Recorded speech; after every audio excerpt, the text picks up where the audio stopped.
The Munch Bunch live in a democracy in which every citizen has a vote and any citizen can run for office. This seems like a good way of doing things because everyone seems free and equal under the law. However, it creates some problems. The first problem is Robert Michels' iron law of oligarchy. That is, although in theory everyone is free and equal in this egalitarian society, in practice there is always an elite or aristocratic class. It does not matter if Professor Peabody or Sally Strawberry or the Banana Bunch or Pedro Orange are in office. In every case there will be an elite class.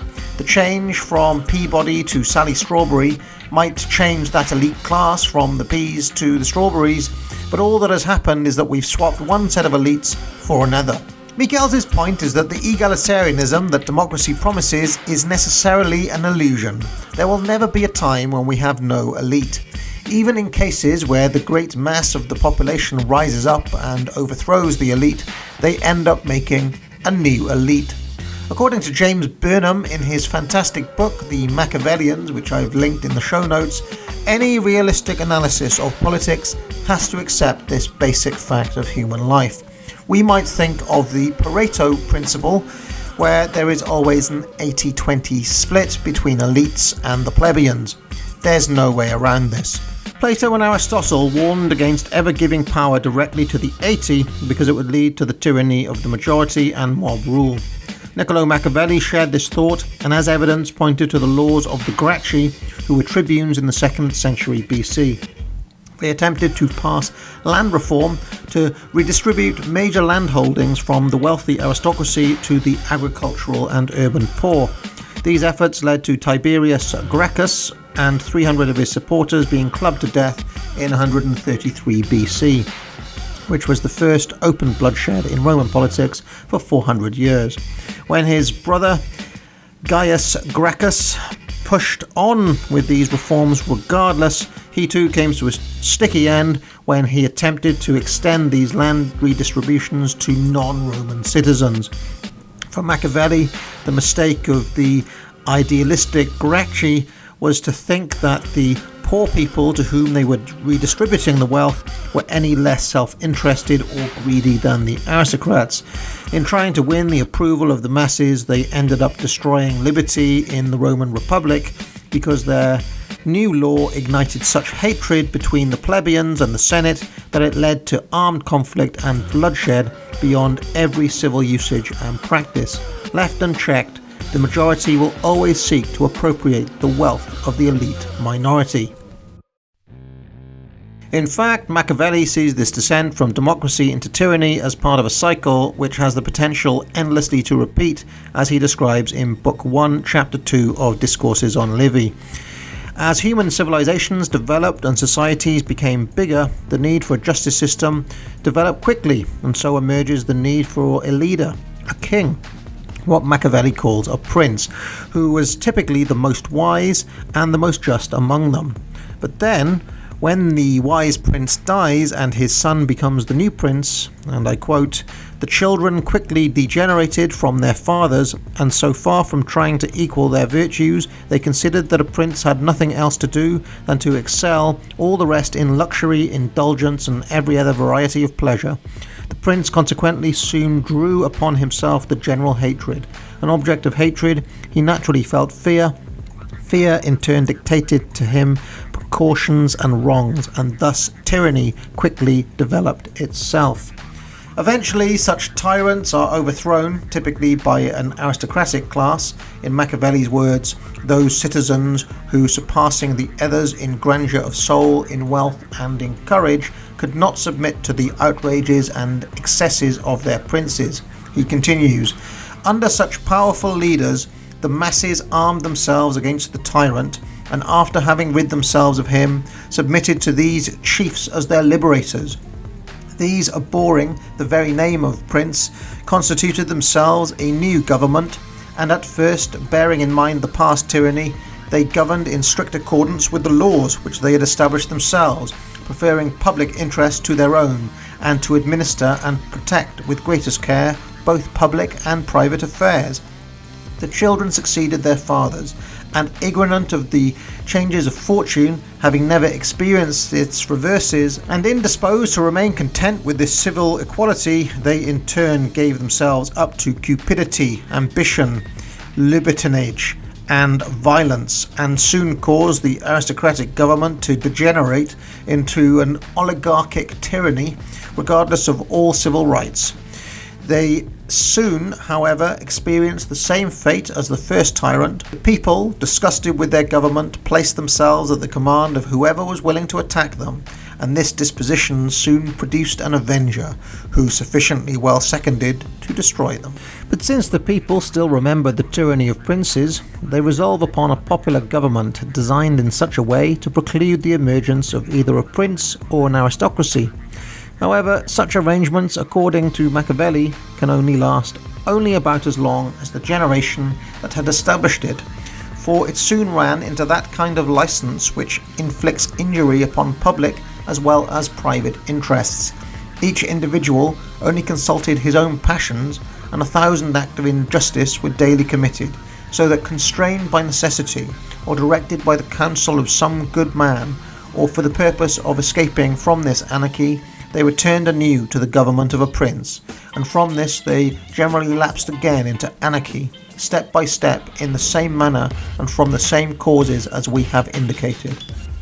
Later, such historians of civilization as Oswald Spengler, Arnold Toynbee, Carroll Quigley, and John Bagot Glubb drew very similar conclusions about this cyclical tendency in political arrangements, extending Machiavelli's analysis to analyse the decline and fall of empires, which tend to follow this pattern. For Machiavelli, the only way to mitigate this is to have a mixed form of government, which he calls a republic, in which the three forms of government, monarchy, which is power in a single person, aristocracy, which is power in an elite class, and democracy, which is power in the population, are all institutionally represented. While not perfect, this arrangement is more stable and can last longer than absolute monarchies, pure oligarchies, and pure democracies can. As evidence, Machiavelli points to the Republic in Sparta, which lasted for 800 years, compared with much smaller cycles in other cases. However, even in this mediated form of democracy, which we call a republic, there are still intractable problems beyond the threat of the tyranny of the majority. The 18th century philosopher David Hume pointed to one of them, the problem of factions. He says men have such a propensity to divide into personal factions that the smallest appearance of real difference will produce them. What can be imagined more trivial than the difference between one colour of livery and another in horse races? Yet this difference begat two most inveterate factions in the Greek Empire, the Prasini and the Veneti, who never suspended their animosities till they ruined that unhappy government. And Hume carries on. The civil wars which arose some few years ago in Morocco between the blacks and the whites, merely on account of their complexion, are founded on a pleasant difference. We laugh at them, but I believe, were things rightly examined, we afford much more occasion of ridicule to the Moors. For what are all the wars of religion which have prevailed in this polite and knowing part of the world? They are certainly more absurd than the Moorish civil wars.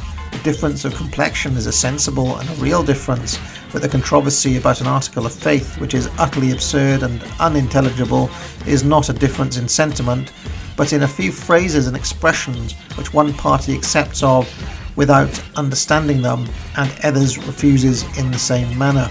Real factions may be divided into those from interest, from principle, and from affectation.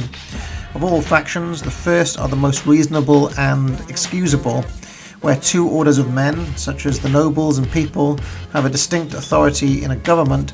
Not very accurately balanced and modelled, they naturally follow a distinct interest, nor can we reasonably expect a different conduct, considering the degree of selfishness implanted in human nature.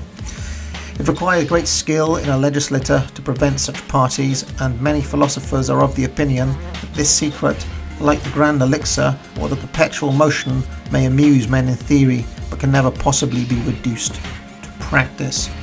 Now, this persistent problem of factions found its most famous analysis in Federalist No. 10 by James Madison. By a faction, I understand a number of citizens, whether amounting to a majority or a minority of the whole, who are united and actuated by some common impulse of passion or of interest, adverse to the rights of other citizens or to the permanent and aggregate interests of the community. There are two methods of curing the mischiefs of faction, the one by removing its causes, the other by controlling its effects. There are again two methods of removing the causes of faction, the one by destroying the liberty which is essential to its existence, the other by giving to every citizen the same opinions, the same passions, and the same interests. It could never be more truly said than of the first remedy, that it was worse than the disease. Liberty is to faction what air is to fire, an ailment without which it instantly expires. But it could not be less folly to abolish liberty, which is essential to political life because it nourishes faction, than it would be to wish the annihilation of air, which is essential to animal life because it imparts to fire its destructive agency. The second expedient is as unpracticable as the first would be unwise. As long as the reason of man continues fallible, and he is at liberty to exercise it, different opinions will be formed. As long as the connection subsists between his reason and his self-love, his opinions and his passions will have a reciprocal influence on each other, and the former will be objects to which the latter will attach themselves. The diversity in the faculties of men, from which the rights of property originate, is not less an insuperable obstacle to the uniformity of interests. The protection of these faculties is the first object of government.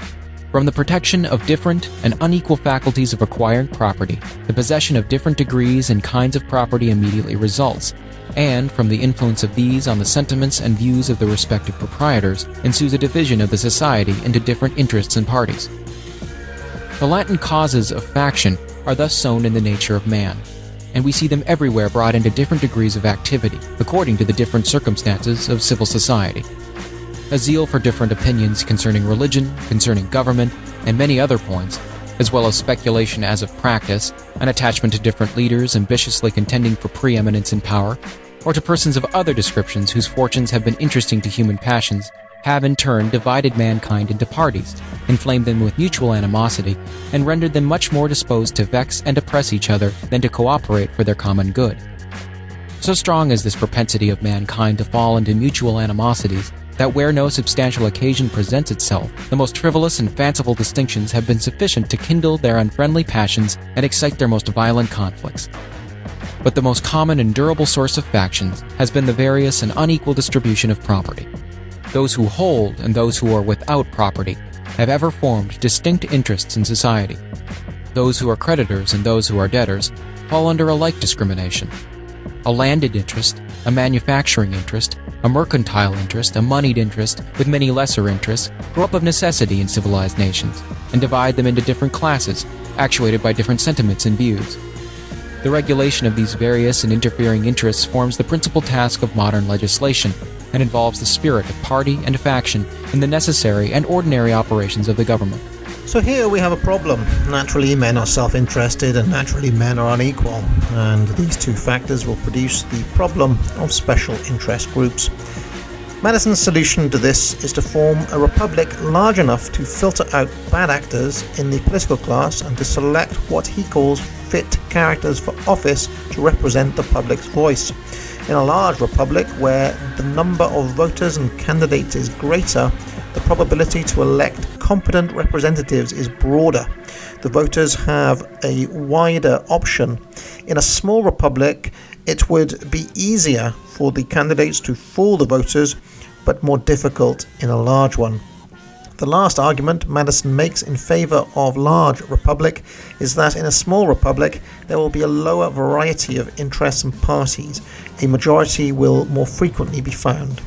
The number of participants of that majority will be lower, and since they live in a more limited territory, it would be easier for them to agree and work together for the accomplishment of their ideas.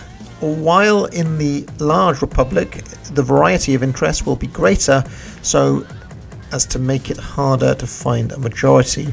Even if there is a majority, it would be harder for them to work together because of the large number of people and the fact they are spread out in a wider territory. The fact that each representative is chosen from a larger constituency should make the vicious arts of electioneering less effective. For instance, in a large republic, a corrupt delegate would need to bribe many more people in order to win an election than in a small republic. Also, in a republic, the delegates both filter and refine the many demands of the people as to prevent the type of frivolous claims that impede purely democratic governments. So in effect, Madison counts on special interest groups cancelling each other out by failing to convince the broad mass of people to go along with them. However, Madison could not have foreseen the rise of political parties, such as the Democrats and the Republicans, or of aeroplanes, radios, television, and the internet, which have all made all of these things that he imagined to be impossible a lot easier. He also did not see another effect, which was described by Mancor Olson in his classic The Logic of Collective Action, which is that in practice, organised minority special interest groups have an easier time of forcing through things that they want compared to a disorganised and dispersed majority, even if what the minority group wants is not in the majority interest. Large groups will face relatively high costs when attempting to organise for collective action, while small groups will face relatively low costs.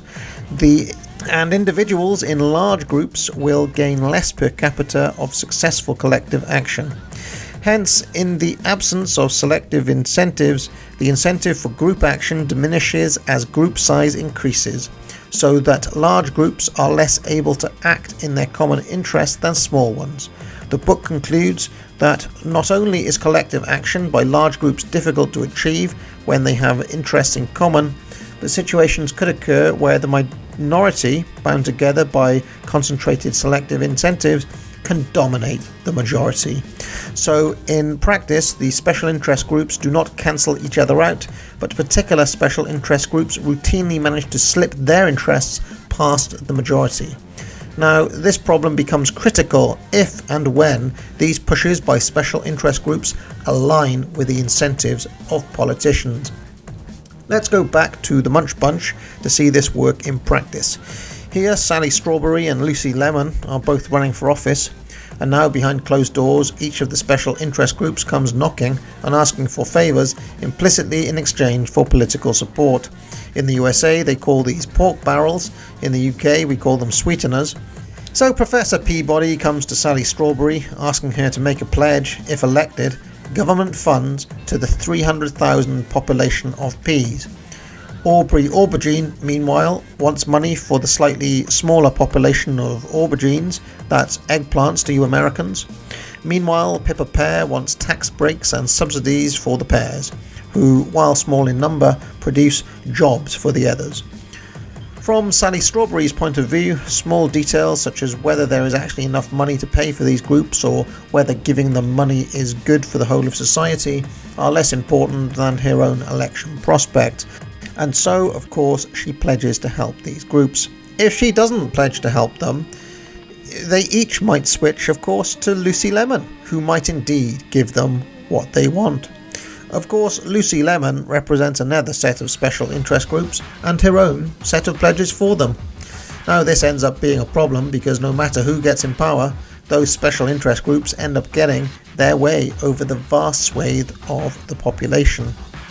Any people in that general population who are not in a special interest group and who have not been able to organise themselves since their interests are dispersed and it is too difficult and costly for them to form a collective around something that most people want, and this turns out to be most people in the system, well, they still end up having to choose between either Sally Strawberry or Lucy Lemon, even though both of them are acting for the good or special interests as opposed to the common good.